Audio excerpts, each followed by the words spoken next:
आपने जो है राजस्थान में एक रैली में एक कांग्रेस के मैनिफेस्टो पर एक डायरेक्ट अटैक किया।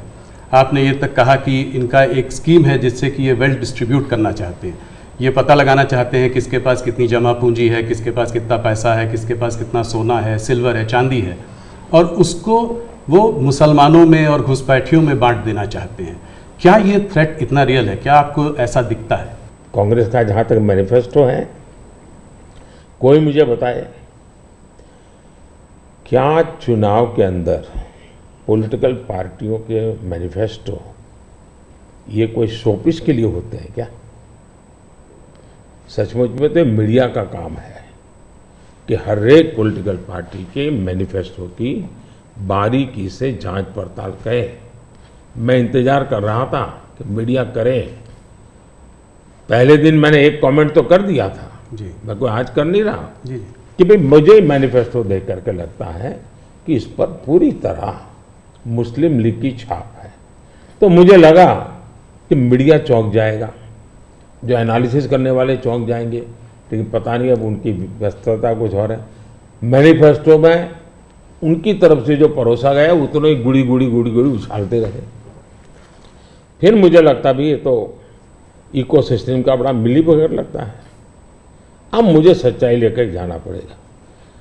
मैंने काफी 10 दिन इंतजार किया कि देश इस मैनिफेस्टो में जो बुराइयां हैं उसको कोई न कोई, क्योंकि निष्पक्ष तरीके से आता है तो अच्छा है।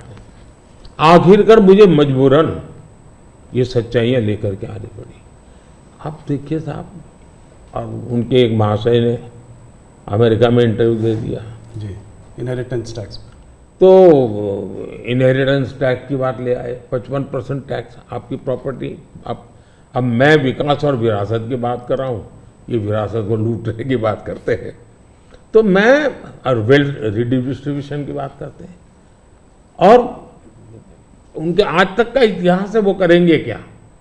तो फिर मेरी जिम्मेवारी, मेरी रिस्पॉन्सिबिलिटी है कि मैं देशवासियों को बताऊं कि भाई ये इस दिशा में ले जा रहे हैं। अब आप तय कीजिए, जाना न जाना जनता जनार्दन का हक है, लेकिन मेरा दायित्व बनता है कि तथ्य के आधार पर, तर्क के आधार पर, उनकी हकीकतों के आधार पर मुझे बताना चाहिए। वो मैं बता रहा हूँ। 2006 का एक वीडियो जो वायरल हो रहा है जिसमें मनमोहन सिंह जी ने कहा है कि गरीब मुसलमानों का पहला अधिकार रिसोर्सेज पर है, ये उन्होंने साफ कहा है। आपने उसको मैनिफेस्टो में भी ये बात पॉइंट आउट की है कि ओबीसी रिजर्वेशन का जो है पार्ट लेकर वो मुसलमानों को दे देना चाहेंगे, और 2004 से 2014 के बीच में उन्होंने 4-5 बार ऐसा करने की कोशिश की भी है। अरे भाई, ये तो बड़ा इंटरेस्टिंग सवाल आपने पूछा है। जरा मेरा जवाब लंबा हो जाएगा, लेकिन देश के लिए मुझे बताना पड़ेगा। बताइए। आप कांग्रेस का इतिहास देख लीजिए। 90 के दशक से ये मांग उठी है देश में। समाज का एक बहुत बड़ा तबका है जिसको लगता था कि हमारे लिए कुछ होना चाहिए, उसके लिए आंदोलन हुए हैं। 90 से पहले कांग्रेस ने पूरी तरह इस बात को खारिज कर दिया, उसका विरोध किया, उसको दबाने की कोशिश की है। यानी 90 के पहले का उनका दशक है। फिर उनको जितनी भी कमीशन बने, जितनी कमेटियां बनाई, उसके भी रिपोर्ट्स ओबीसी के विचार के पक्ष में आने लगे। अब उनके सिफारिशों को भी वो नकारते रहे, रिजेक्ट करते रहे, दबाते रहे। 90 के दशक में उनको लगा कि भाई अब इसको जरा उनकी वोट बैंक की राजनीति के अनुसार उसको टर्न दिया जाए। उन्होंने पहला पाप किया क्या?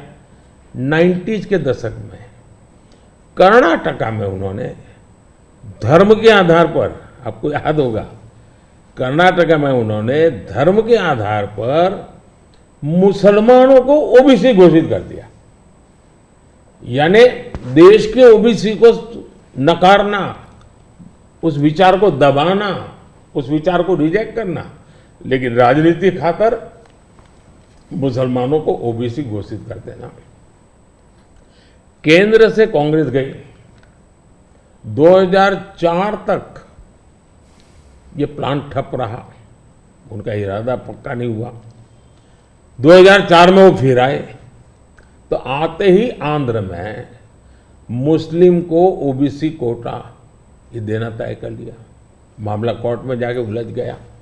अब ओबीसी के 27% जो आरक्षण में मिला हुआ है, भारत के संसद ने दिया है, संविधान के मूलभूत भावना के प्रकाश में दिया है।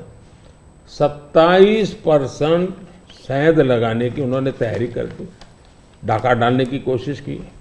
2006 में नेशनल डेवलपमेंट काउंसिल की मीटिंग हुई थी, एनडीसी की। मनमोहन जी के बयान पर बहुत बड़ा हंगामा हो गया।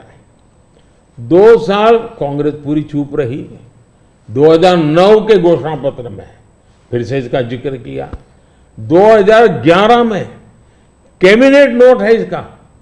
2011 के कैबिनेट नोट में ओबीसी के 27% हिस्सा डाका डाल करके उसमें से मुसलमानों को दे देना उन्होंने तय किया जी।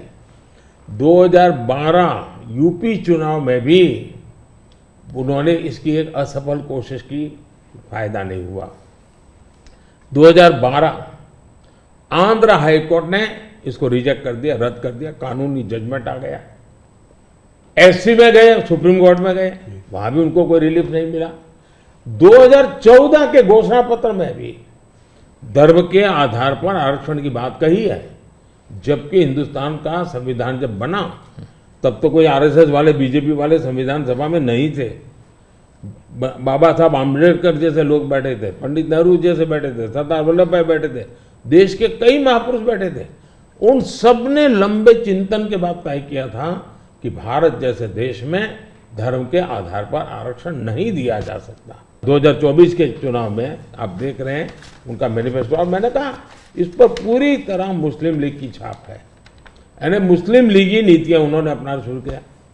अब ये जो उन्होंने स्थितियां बनाई हैं, मुझे बताइए कि देश के लोगों को ये जिस प्रकार से संविधान की धज्जियां उड़ा रहे हैं, जिस प्रकार से लोग बाबा साहब आम्बेडकर को अपमानित करते हैं, एससी एसटी के आरक्षण पर भी खतरा, तलवार लटका देते हैं, ओबीसी का तो जीना मुश्किल कर देंगे। क्या मुझे देश की जनता को प्रशिक्षित करना चाहिए कि नहीं करना चाहिए? मैं सभी जो भी विद्वान लोग हैं, जो कलम के धनी हैं, जो निष्पक्ष हैं, उनका ये दायित्व बनता है कि ऐसे समय देश को वो एजुकेट करें, सही चीजें बताएं।